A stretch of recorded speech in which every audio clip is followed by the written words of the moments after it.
I also want to plead to Kenyans, and I want to plead to the government. When we give our considered opinion, we are giving it for Kenya to benefit. I still hold, because the truth, you cannot rub it. The truth will remain to be the truth. The valuation of Safaricom at 34 shillings is grossly undervalued, as we have seen in our computation here today. We have seen here that Kenya Power is valued at 28 billion. Even at that, double that, which is 56 billion. Do we think government can sell Kenya Power for 56 billion? They can't. Yet it's double price of what the market is trading. So I'm also appealing that all of us, let us purpose to put up Safaricom transaction in an international bid. Because people will compete for our shares, which is a 15% stake.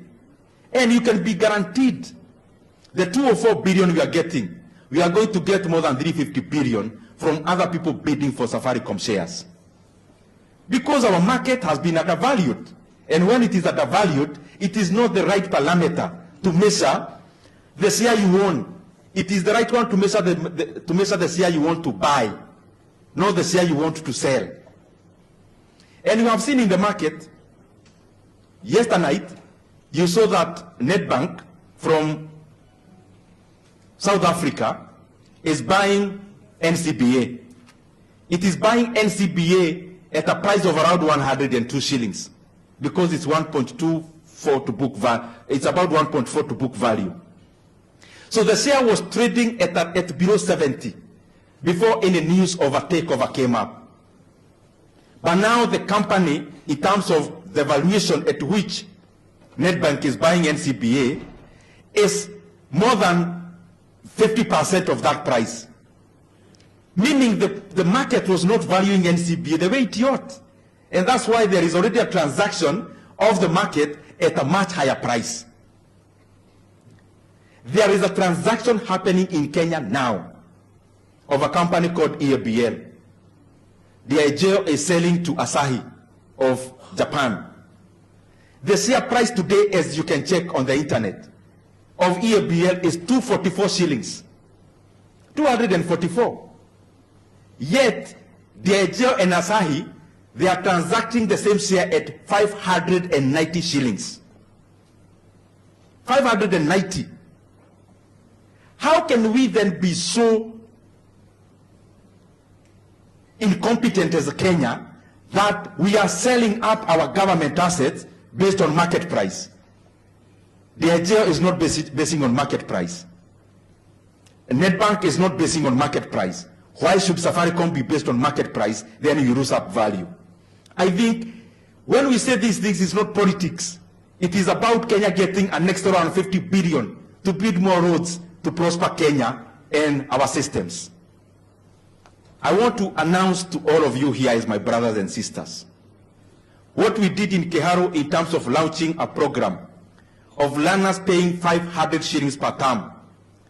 It is the journey towards totally free basic education in Kenya. And we are going to make it happen.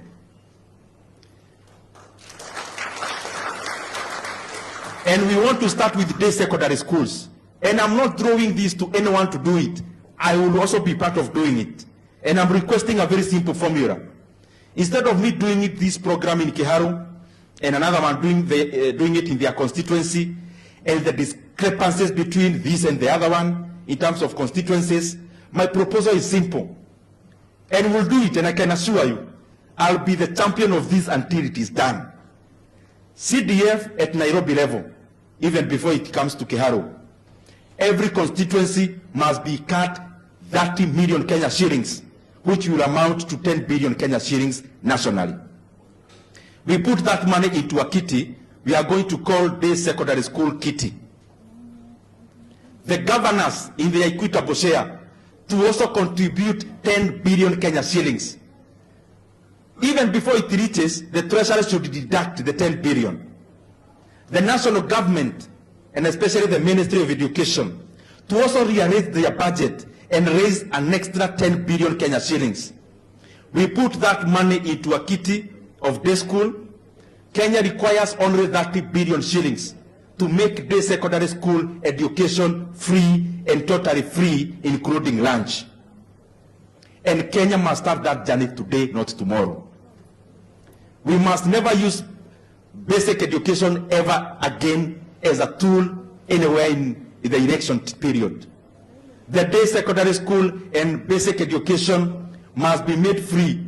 And by the way, my goal is for us to have free basic education from term 2 of 2026. Because education, in all economic models, education is the #1 parameter of an economy, for economy to grow. It brings R&D, it brings technology, it brings about skills. We must make this available to all Kenyans. And I can guarantee you, whether I'll be alone as a member of parliament, I'll do it and it will happen. Thank you very much. Mheshimiwa, kidogo. I think our